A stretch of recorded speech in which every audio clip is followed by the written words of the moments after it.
सूरज लपेट लिया जाएगा और जब तारे बेनूर हो जाएंगे और जब पहाड़ चलाए जाएंगे और जब ब्याहने वाली ऊंटनियां यूं ही छोड़ दी जाएंगी और जब वैशी जानवर जमा किए जाएंगे और जब समंदर आग हो जाएंगे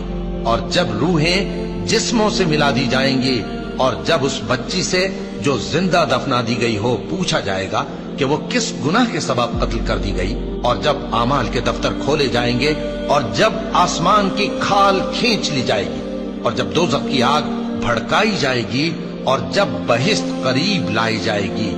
तब हर शख्स मालूम कर लेगा कि वो क्या लेकर आया है। बस मैं उन सितारों की कसम खाता हूं जो पीछे हट जाती हैं और जो सैर करते और गायब हो जाती हैं, और रात की कसम जब वो फैलने लगती है और सुबह की कसम जब वो नमूदार होती है कि बेशक ये कुरान उस फरिश्ते आली मकाम का सुनाया हुआ पैगाम है